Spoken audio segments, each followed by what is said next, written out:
WNBA insider Alexa Philippou. Alexa, the Fever have avoided setting an exact return date for Caitlin Clark. What do we know about her progress? Sorry. Yeah, Vanessa, we know that Caitlin Clark has done some full court running over the last week or two, and the update as of Monday is that she was able to add more in that regard and doing that full court running as she works to build her endurance after not doing anything for so long. But she has still not returned to practice. She has still not returned to any sort of team activities yet. And I think with her being out for so long at this point, you also have to expect that the ramp-up period for her to get back on the court is going to take longer as well. And so for the Fever, there's been 11 games that Caitlin Clark has missed since that July 15th injury. They have 11 regular season games left before the playoffs, so some time, but not a ton of time to get her back incorporated, and they've stayed consistent that they are not putting a timetable out there in terms of when we could see her back on the floor. Yeah, I know Fever fans want her back. The Fever, by the way, are getting pretty thin at guard with season-ending injuries to Ari McDonald, Sydney Colson, Shanae. At what point does Indy get anxious kind of about the return to Clark's lineup, to the lineup? Yeah, I think they're probably getting a little nervous right now, but the good news is that we're sort of seeing a little bit of like the tiredness. I was at the Sparks game recently, and all the players are like, it's been a long season. Again, a record number, 44 games that they're having to play. And so you're seeing it wear on players and on teams. But the good thing is Kelsey Mitchell has been a straight-up bucket this entire year. She is an all-star. Hold up. Before you skip this video, I need you to hear this. What if I told you the WNBA might be hiding something massive about Caitlin Clark's injury? Something that could completely change the Fever's entire season and maybe even cost them the playoffs. Yeah, this is way bigger than just a groin injury. And the latest ESPN report that just dropped, it's got everyone talking for all the wrong reasons. If you're a Caitlin Clark fan, you need to watch this entire video because what I'm about to reveal will absolutely shock you. Hit that like button right now if you want to see Caitlin back on the court, and let me know in the comments what you think is really going on here. So let's get straight into it. It's been exactly 1 month since Caitlin Clark went down with what the Fever are calling a groin injury. 1 whole month, and here's where things get absolutely wild. ESPN reporters just revealed on national television that there's still no timetable for her return. Not even a hint. Not even a maybe, nothing. And this is where the story takes a crazy turn that nobody's talking about. Remember when Caitlin got injured on July 15th? She was having an incredible game against the Connecticut Sun. With just 40 seconds left on the clock, she throws this perfect bounce pass to Kelsey Mitchell for an easy layup. But then something happens. She immediately grabs her right thigh, walks over to the stanchion, and literally bangs her head against it in frustration. The cameras caught her sitting on the bench with a towel over her head, visibly emotional. This wasn't just any injury, this was something different. But here's what makes absolutely no sense.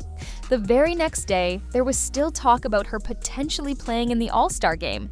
Think about that for a second. You don't go from potentially playing in the All-Star game to missing over a month of basketball with a simple groin strain. That's not how injuries work. And the Fever knew it too. When they did the initial scan, something bizarre happened. The medical team found nothing. Let me repeat that. They found nothing on the scan. Yet Caitlin was still in pain, still couldn't play. And this is where the conspiracy theories started flying. Because if the scan shows nothing but the player can't play, what exactly is going on? Now, I've been doing some serious digging, and what I found will blow your mind. There's a growing belief among insiders that this might not be a groin injury at all. Some people close to the situation are whispering about a possible pinched nerve. And if you know anything about pinched nerves, you know they're absolutely brutal. They can mimic groin pain perfectly, but they don't show up on regular scans. And here's the kicker, they have no predictable timeline for recovery. Think about what Alexa Philippou from ESPN just reported. She said Caitlin has done some full court running over the last week or two, but she still hasn't returned to any team activities. She hasn't practiced with the team. She's basically doing individual workouts while everyone else is preparing for the playoff push. That's not normal for a groin strain that's been healing for a month. And it gets even crazier. Stephanie White, the Fever's head coach, made some really interesting comments that everyone seems to be ignoring. She said they're taking it slow, with no timetable, and the priority is on Caitlin's long-term health. Long-term health. Those are the key words right there. You don't talk about long-term health for a simple groin strain that should heal in 3 to 4 weeks. You talk about long-term health when you're dealing with something more complex. something that could linger if not handled properly. Let me paint you a picture of just how insane this situation has become. The Fever are currently 18-15, sitting in 3rd place in the Eastern Conference. They've got 11 games left in the regular season. 11 games. And nobody, not the coaches, not the medical staff, not even Caitlin herself, can say when she'll be back. But wait, it gets even more interesting. Remember how ESPN had initially projected her return for August 12th? Well, August 12th came and went, and guess what? No Caitlin Clark. She missed the game against the Dallas Wings. She missed the game against the Washington Mystics. And now people are starting to panic. Here's something that'll really make you think. This is Caitlin's 3rd separate injury this season. 3rd? She's played in just 13 games out of 33 for the Fever. Think about that ratio for a second. She's missed more games than she's played. For someone who never missed a single game in college or her rookie WNBA season, this is absolutely unprecedented, and the timing couldn't be worse. The Fever won the Commissioner's Cup without her, which sounds great, right? Wrong, because that victory came against a Minnesota Lynx team that's been dominating the league. The Fever beat them 74-59 without their best player. So now everyone's wondering, if they can win big games without Caitlin, why rush her back? But here's the problem with that logic. Regular season games are completely different from playoff games. The intensity is different, the pressure is different, and most importantly, the Fever's playoff position is hanging by a thread. They need to win at least 4 of their last 11 games to secure a playoff spot. 4 games might not sound like a lot, but look at their remaining schedule. They face the Storm, the Sparks, the Aces, the Lynx twice, and several other tough opponents. Without Caitlin Clark, those games become exponentially harder. Now here's where the conspiracy gets even deeper. Some people are saying the Fever might actually be tanking Caitlin's return on purpose. Sounds crazy, right? But hear me out. If Caitlin comes back too early and re-injures herself, that could end her season completely, maybe even affect her career long term. The Fever just built a $78 million practice facility that'll be ready in 2027. They're clearly building for the future. So maybe, just maybe, they're being extra cautious to protect their franchise player. But there's another theory that's even more shocking. What if this isn't about the injury at all? What if there's something else going on behind the scenes? Think about it. Dewana Bonner, a veteran player, literally left the team mid-season because she said the fit didn't work out. That's almost unheard of in professional sports. A player just deciding to leave because it's not working? There's definitely more to that story. And then there's the coaching situation.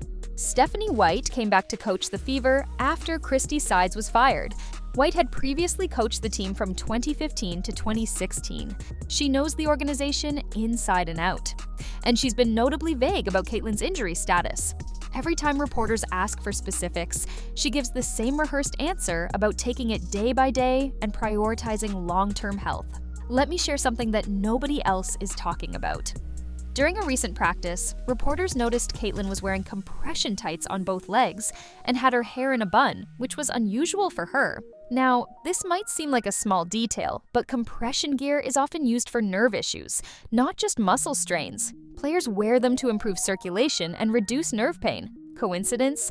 I don't think so. The financial implications of this situation are absolutely massive. Caitlin Clark is basically the face of the WNBA right now. When she plays, arenas sell out, TV ratings skyrocket. The Fever's preseason game in Iowa had an average resale ticket price of $440. For a preseason game, that's insane. When she doesn't play, the league loses millions in revenue. And speaking of money, the Fever players just split $500,000 from winning the Commissioner's Cup. That's serious cash. But you know what's worth more than that? A deep playoff run with Caitlin Clark leading the charge. The Fever haven't been relevant in the playoffs for years. This was supposed to be their breakthrough season. Here's what really concerns me. Every expert I've talked to says the same thing. Soft tissue injuries in young players are incredibly concerning. Caitlin is only in her 2nd year, and she's already dealing with multiple injuries. This isn't normal wear and tear, this is something more serious. And the fact that the Fever aren't being transparent about it is making everyone nervous. Let me break down what this means for the playoffs because this is crucial. If Caitlin doesn't come back in the next week, the Fever's playoff chances drop dramatically. They need momentum going into the postseason. They need chemistry. They need their best player to be in rhythm with her teammates. You can't just throw someone back into playoff basketball after missing 6 weeks. It doesn't work like that. And here's the real kicker that has everyone worried. Holly Rowe from ESPN recently reported that she heard Caitlin might not return until the 3rd week of August at the earliest. The 3rd week! That would mean she misses almost the entire month of August. By that point, there would only be a handful of regular season games left. How do you get ready for playoffs with just a few games under your belt? The psychological impact on the team is something we need to talk about too. Kelsey Mitchell has been absolutely balling out, averaging over 25 points in recent games.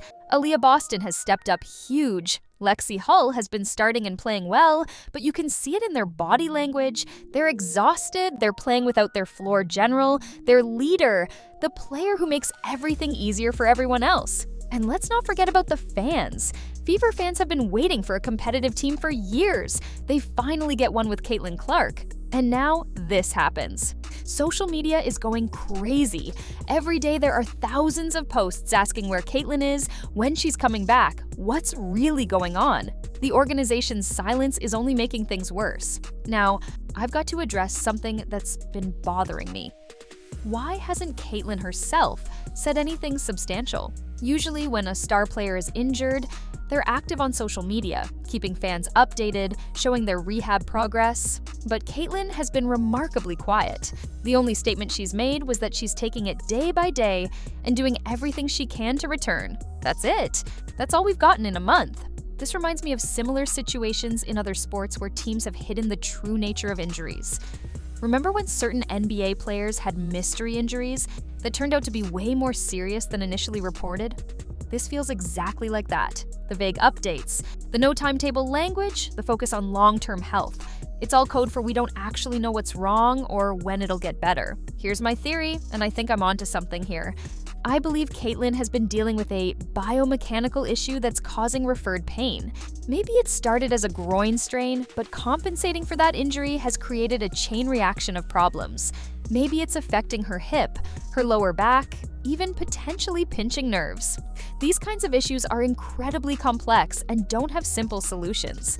Think about Caitlin's playing style for a second. She's constantly changing direction, making sharp cuts, pulling up for deep three-pointers. All of that puts incredible stress on the groin and hip area. If there's even a slight imbalance or weakness, it can cause major problems. And once you start compensating, other areas start breaking down too. The Fever's medical staff is supposedly top-notch, but even they seem stumped. The fact that they did additional evaluations in late July and still couldn't provide a timeline tells you everything you need to know. This isn't a straightforward injury. This is something complicated, something that doesn't have a clear treatment path. And here's what nobody wants to talk about. What if Caitlin doesn't come back this season at all? What if the Fever decide it's not worth the risk? They're already basically locked into a playoff spot. Maybe they're thinking about the bigger picture. Protect Caitlin for next season, let her fully heal, come back stronger in 2026. But that would be a disaster for the WNBA. The playoffs without Caitlin Clark would see a massive drop in viewership. The casual fans who've been following because of her would tune out. The momentum the league has built would take a huge hit. That's why I think there's immense pressure on the Fever to get her back on the court, even if it's not the smartest long-term decision. Look at what's at stake here. The Fever could make a legitimate playoff run with a healthy Caitlin Clark. They've shown they can beat the best teams in the league. That Commissioner's Cup victory proved it. But without her, they're probably looking at a first-round exit. Maybe a competitive first-round exit, but an exit nonetheless. The worst part about all of this is the uncertainty. Fans are planning trips to see games, buying tickets, arranging their schedules, all hoping to see Caitlin play. And they have no idea if she'll actually be on the court. That's not fair to the fans who've supported this team through years of mediocrity. I've been covering the WNBA for a while now, and I've never seen anything quite like this situation. The lack of transparency, the mysterious nature of the injury, the complete absence of a timeline, it's all unprecedented for a player of Caitlin's caliber. Something bigger is going on here, and eventually, the truth will come out. So here's my prediction. And remember, you heard it here first. Caitlin Clark will not return until the final week of the regular season, if at all. The Fever will make the playoffs as a 7 or 8 seed. They'll lose in the first round, and then during the offseason, we'll find out the real story about what's been going on. Mark my words. This whole situation is a reminder that professional sports is a brutal business. These athletes put their bodies on the line every single game, and sometimes the body just says no more. Maybe that's what's happening with Caitlin. Maybe her body is telling her to slow down, to rest, to recover properly. But man, what terrible timing. This was supposed to be Caitlin's MVP season. She was supposed to lead the Fever deep into the playoffs. She was supposed to cement her status as the face of the league. Instead, she's sitting on the sidelines, watching her team fight for their playoff lives without her. The impact on her personal brand is something to consider too. Caitlin has massive endorsement deals. She's the most marketable player in the WNBA. But if she can't stay healthy, if she becomes injury-prone, that affects everything. Sponsors want players who are on the court, not in the training room. As we wrap this up, I want to leave you with this thought. The Caitlin Clark injury situation is bigger than just basketball. It's about transparency in professional sports. It's about how teams handle star players' health. It's about the pressure to perform versus the need to protect long-term health. These are issues that go way beyond the WNBA. If you made it this far in the video, you're a real one. Make sure to subscribe and hit that notification bell because I'll be covering every update on this situation as it develops. And trust me, when the truth finally comes out about what's really going on with Caitlin Clark, you'll want to be the first to know. Drop a comment below with your theory about what's really happening. Is it just a groin injury, or is there something more going on? I read every single comment, and the best theories might make it into my next video. Until next time, this has been your source for the real story behind the biggest news in women's basketball. Peace out.